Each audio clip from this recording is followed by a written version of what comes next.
You ready for some uncomfortable truth? A lot of life is gonna be uncomfortable.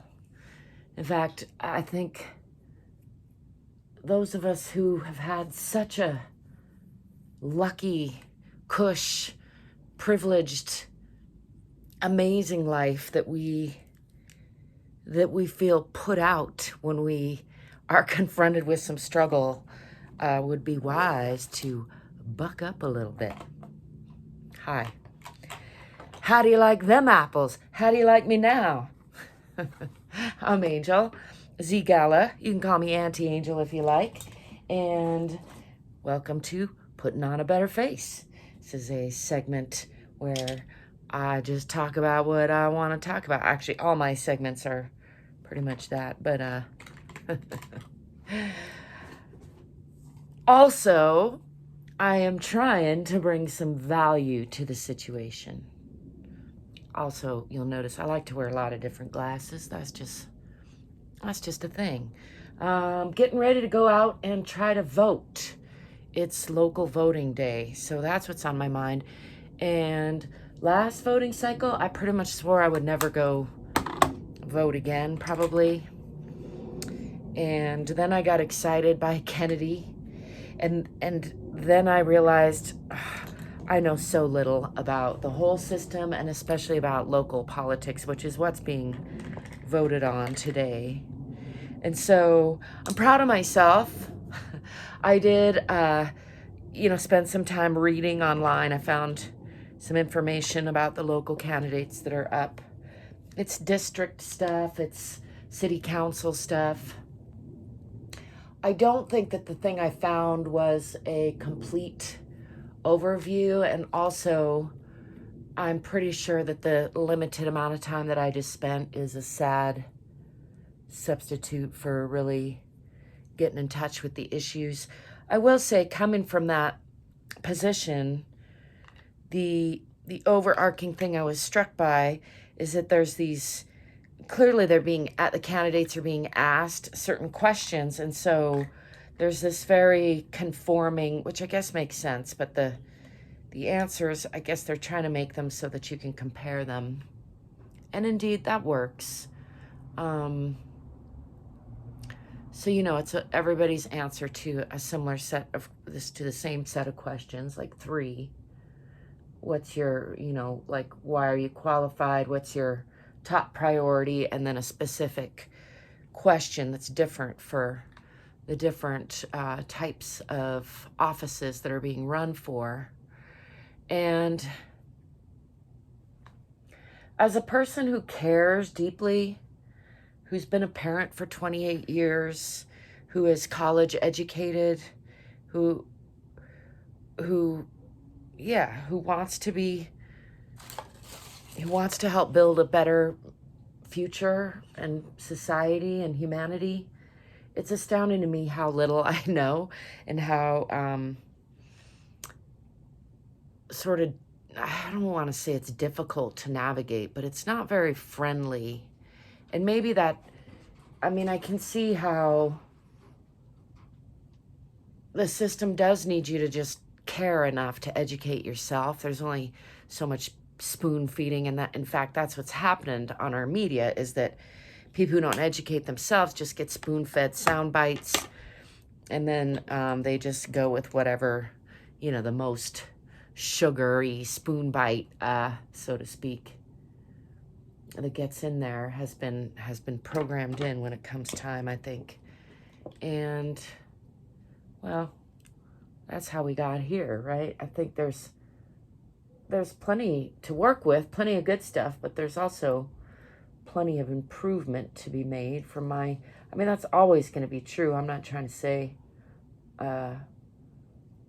there's not great stuff going on.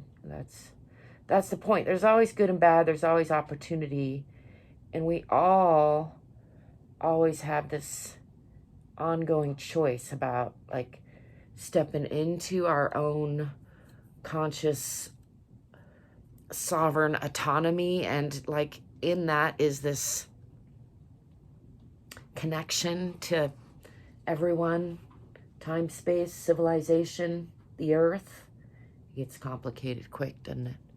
And also it's simple, I think. If you just take action from a place of, again, it gets tricky because it's not like an egoic place of righteousness nor a place of victimhood, but if you can come from that place of doing the best you can with what you have from where you are, you know, back to this voting situation, the thing I was probably struck by, which I've been struck by before in politics, is, you know, it's just human beings. We're all just human beings doing the best we can with what we have.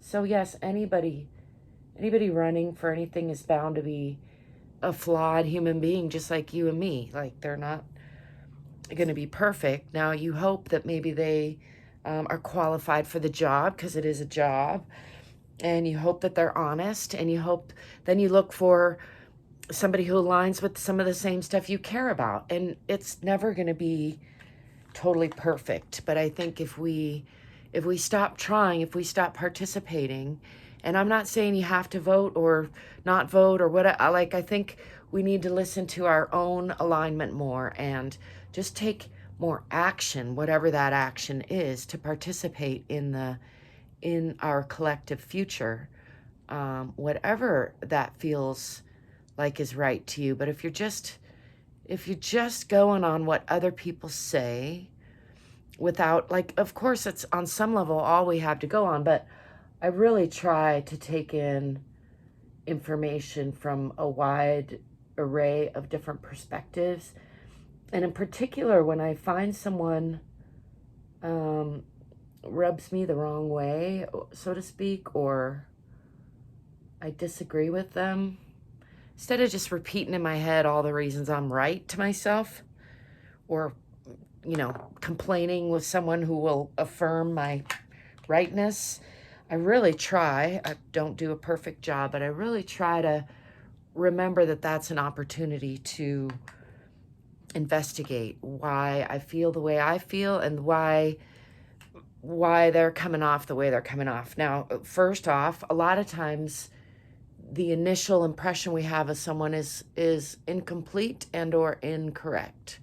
There's just so much manipulation that goes on. So one of the first things I try to do if someone is being criticized is, like, listen to them speak for themselves on the issue and make my own judgment based on all my own filters. At least, you know, like, we're all going to have filters, but at least I can take them through mine, because that's where I'm coming from, and that's where I'm going to make a decision that is aligned with my own values and my own perceptions.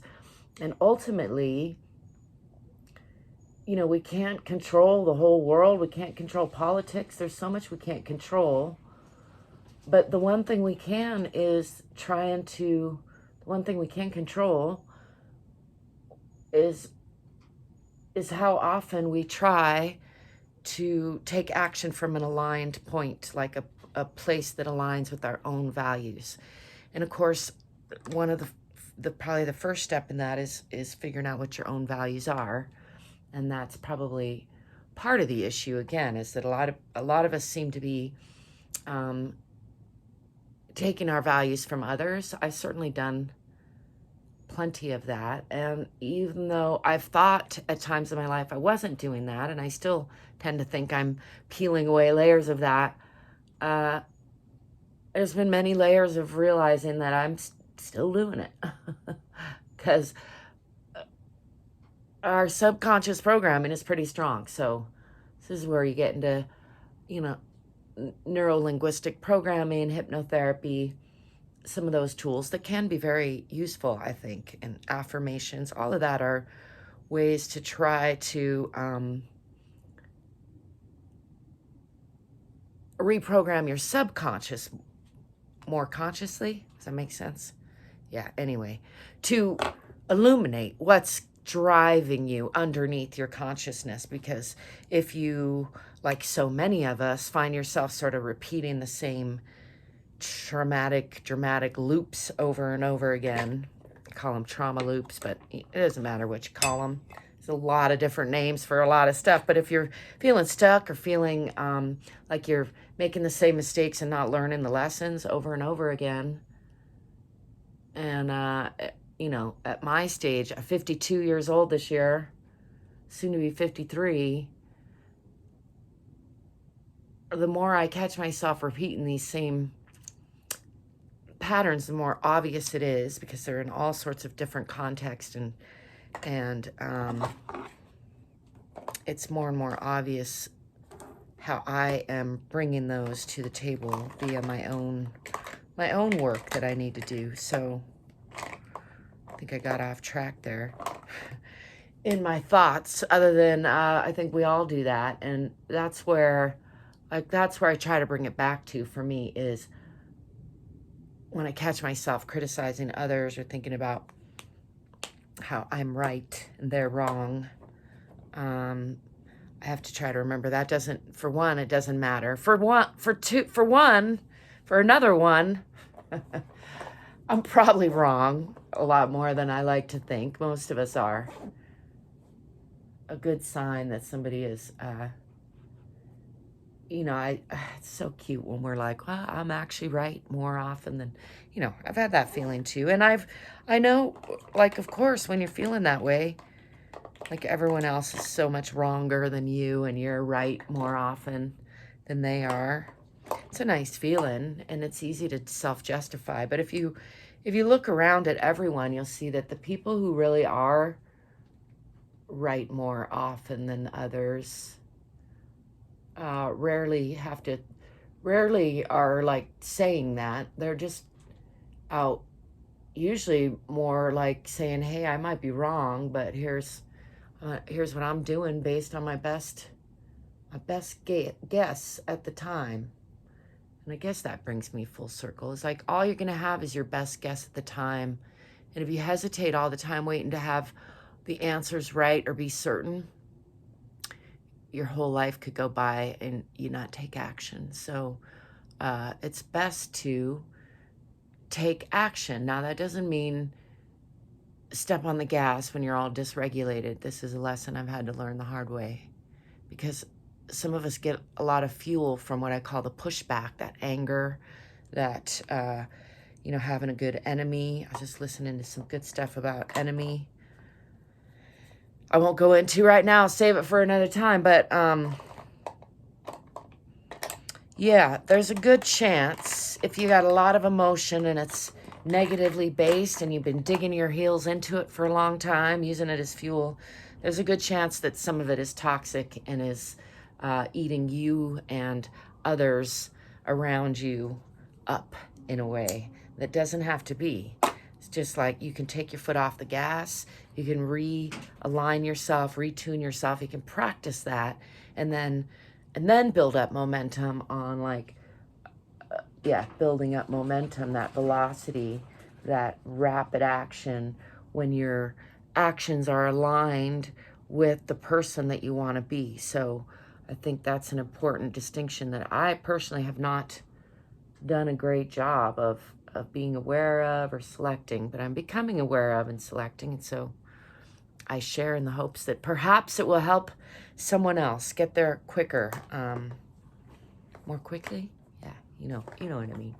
Anyhow, thanks for sticking around for another episode of Putting on a Better Face. I'm going to go find that voting machine and see if I can remember some of the stuff I read and make my vote, knowing that it's not going to be perfect. Nobody that's running is going to be perfect, but we're all going to do the best we can with what we have from where we are. So I hope that you're doing that too. Thanks for being you. Thanks for letting me be me. Be sure to give me a thumbs up and subscribe. Check out the description for ways you can support me and connect with me. And until next time, stay curious, stay courageous, and stay free. Ciao.